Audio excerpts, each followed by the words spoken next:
Assalamualaikum. Hi guys, welcome to my channel. எல்லாரும் எப்படி இருக்கீங்க? அல்ஹம்துலில்லாஹ் நான் நல்லா இருக்கேன். நீங்கள் நல்லா இருக்கீங்கன்னு நம்புறேன். இன்னைக்கு நம்ம வீட்ல ஸ்பெஷல் லஞ்ச் என்னன்னு சொல்லிட்டு பார்க்கலாம். வாங்க இப்போ வீடியோக்குள்ள போகலாம். பசங்களுக்கு பாத்தீங்கன்னா பட்டர் பீன்ஸ்னா ரொம்ப பிடிக்கும். அதுக்கு தோதா இறாலும் வந்தனால இறாலை போட்டு பட்டரையும் போட்டு ஒரு குருமா பாரம் பண்ணிட்டு அப்புறம் வந்து இறாலை வந்து கிரேவி மாதிரி பண்ணி கொடுத்துறலாம். ரசம் வச்சிரலாம் குழம்புக்கு பதிலா அப்படின்னு சொல்லிட்டு நான் எடுத்துருக்கிறேன். மார்னிங்க ஃப்ரெஷ்ஷாக இறால் கிடச்சிச்சு. பெரிய இறால் கிடைக்கல, சின்ன இறால் தான் சரி அப்படின்னு சொல்லிட்டு எடுத்திருக்கேன். ஃபஸ்ட்டு வந்து நம்ம வந்து இறாலை வந்து கிரேவி பண்ணிடலாம்.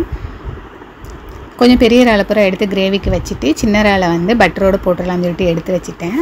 நான் வந்து 2 வெங்காயம் எடுத்துருக்கிறேன், 2 தக்காளி எடுத்துருக்கேன். சின்ன சின்னதாக கட் பண்ணி எடுத்துக்கலாம்.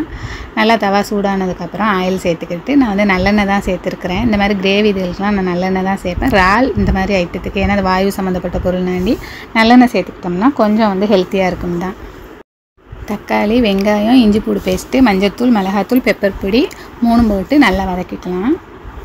அது வதங்கும் போதே நம்ம வந்து தக்காளி பழம் கொஞ்சம் சீக்கிரம் வதங்குறதுக்காக தேவையான அளவு உப்பையும் சேர்த்துக்குங்க. இது எல்லாமே நல்லா வதங்கிடுச்சு. இந்த ஸ்டேஜில் பார்த்திங்கன்னா நம்ம வந்து க்ளீன் பண்ணி வச்சுருக்கோம்னா இறால் அதையும் எடுத்து சேர்த்துக்கலாம். ரொம்ப பெரிய இறால், ரொம்ப நார்மலான குட்டி இறால் தான். எண்ணெய் நல்லா பிரிஞ்சு வந்ததுக்கப்புறம் சேருங்க, அப்போ தான் நல்லா டேஸ்ட்டாக இருக்கும். கொஞ்சம் பெப்பர் பொடி கொஞ்சம் அதிகமாக சேர்த்துக்குங்க. காரம் வந்து நான் சேர்க்க மாட்டேன், அதனால் பெப்பர் பொடி தான் கொஞ்சம் சேர்த்துருக்குறேன்.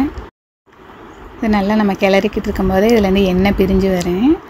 நான்ஸ்டிக் தவா தான், சில்வர் கரண்டியை போட்டு நம்ம கிளறினோம்னாவே அந்த தவா வீணாக போயிடும். என்ன செய்கிறதுன்னு தெரியல, 2 நேரம் அப்பயுமே காணும். அதனால் நான் வந்து ஸ்டீல் கரண்டி தான் போட்டு யூஸ் பண்ணேன். மேலாப்பில் கிளறி விட்டுக்கிட்டேன். இப்போ மஞ்சள்தூள், மிளகாத்தூள் சேர்த்தாச்சு. இனிமேல் பெப்பர் பொடியும் சேர்த்து நல்லா கிளறிக்குங்க. கொஞ்சம் அது வேகிற அளவுக்கு தேவையான அளவு தண்ணியை சேர்த்து க்ளோஸ் பண்ணி வச்சிடலாம். அதிலேயே நல்லா வெந்து எண்ணெய் பிரிஞ்சு வந்ததுக்கப்புறம் ஸ்டவ் ஆஃப் பண்ணிவிட்டு கிளறி விட்டு இறக்கிக்கிட்டு மல்லித்தலை தூவிக்கணும்.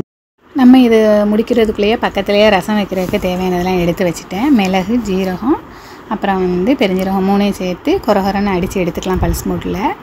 அதுக்கப்புறமா அதில் வந்து தக்காளி, பச்சை மிளகா, அப்புறம் வெங்காயம், வெள்ளைப்பூண்டு, மல்லித்தலை, கருவேப்பிலை, அவ்வளோதான் எல்லாம் சேர்த்து அதையும் அடித்து எடுத்துக்கிட்டு நல்லா சட்டி காஞ்சதுக்கப்புறம் கடுகுலேருந்து காஞ்ச மிளகா, வெங்காயம் போட்டு நம்ம மிக்சியில் அடித்து வச்சுருக்கோம்ல அந்த மசாலாவையும் சேர்த்து நல்லா கிளறிக்குங்க. தக்காளி கொஞ்சம் அதிகமாகவே சேர்த்துக்குங்க, ரசத்துக்கு நல்லாயிருக்கும். தேவைன்னா மஞ்சள்தூள் ஆட் பண்ணிக்கங்க, தேவையில்லைன்னா மஞ்சள்தூள் ஸ்கிப் பண்ணிக்கலாம். இதுக்கு தேவையான அளவு புளி நான் ஊற போட்டு வச்சுருந்தேன். ஒரு பெரிய லெமன் சைஸ் அளவுக்கு புளி ஊற போட்டு வச்சுருந்தேன். அதையும் எடுத்து இதில் சேர்த்துடலாம். ரசம் வந்து நம்ம அதிகமாக வைக்கல, கம்மியாக தான் வச்சுருக்கோம். ரசம் நல்லா நுரக்கூட்டி வந்ததுக்கப்புறம் ஸ்டவ்வை ஆஃப் பண்ணிவிட்டு உப்புத்தூளை சேர்த்துக்குங்க. அவ்வளோதான், ரசம் ரெடி ஆகிடுச்சு. எப்போவுமே ரசத்தை கொதிக்க விட்டுறக்கூடாது, டேஸ்ட் இருக்காது. ரைஸையும் குக்கரில் களைஞ்சி போட்டுட்டு இனி பட்டரை க்ளீன் பண்ணி அதையும் தாளித்து போட்டுடலாம். பட்டை, கிராம்பு, ஏலம், வெங்காயம் எல்லாம் போட்டு நல்லா வதக்கிக்குங்க. வெங்காயம் ஒரு குறிப்பிட்ட ஸ்டேஜ் வெந்ததுக்கப்புறமா நம்ம தக்காளியை சேர்த்துக்கலாம். வெங்காயம் ரொம்ப வேகணும்லாம் அவசியம் இல்லை, தக்காளியும் வெங்காயம் சேர்ந்து நார்மலாக ஒன்றா வெந்துடும். அதனால் ஒரு ஸ்டேஜ் வந்ததுக்கப்புறம் நம்ம தக்காளியை சேர்த்துட்டு இதில் மஞ்சள்தூள், மிளகாத்தூளும் சேர்த்துருக்கேன். கறி மசாலா தூள் வந்து இதில் கண்டிப்பாக சேர்க்கணும், அப்போ தான் கூட்டுக்கு டேஸ்ட் இருக்குது. கறி மசாலா தூளுங்கிறது வந்து நம்ம மட்டனுக்கு அப்புறம் சிக்கனுக்கு யூஸ் பண்ணுறது, அதை சேர்த்துக்குங்க. பட்டரையும் சேர்த்துட்டேன். இப்போ இதில் வந்து நம்ம இறால் சேர்த்துக்கலாம். இது நான் வந்து ரோஸ் கலர் பட்ரு, வெள்ளை பட்டர் தான் எப்போவும் சேர்ப்பேன், அது கிடைக்கல, அதனால ரோஸ் கலர் பட்டர் தான் சேர்த்துருக்கேன். சோயா பீன்ஸ் இல்லை, இது என்ன பட்டருன்னு தெரியல, ஆனால் பட்டர் பீன்ஸ் தான் எழுதி கிடந்துச்சு. நான் வாங்கியிருக்கேன் நிறையா தடவை, ஆனால் பேர் தெரியல. பட்டர் பீன்ஸ் தான் அதில் எழுதி போட்டிருந்தேன். லாகி சூப்பர் மார்க்கெட்டில் தான் எடுத்தேன். இந்த மாதிரி ஐட்டம்லாம் அங்கே தான் வாங்குவேன். நல்லா நம்ம தேவையான மாதிரி நல்லா க்ளீனாக சுத்தமானதாக பொறுக்கி எடுத்துக்கலாம். அதனால் அவ்வளோதான் ஃப்ரெண்ட்ஸ், வீடியோ இதோட என் பண்ணிக்கிறேன். வீடியோ பிடிச்சிருந்தா லைக் பண்ணுங்கள், மறக்காம உங்களோட ஃபேமிலி ஃப்ரெண்ட்ஸ்க்கும் ஷேர் பண்ணி சப்போர்ட் பண்ண சொல்லுங்கள். தேங்க்ஸ் ஃபார் வாட்சிங்.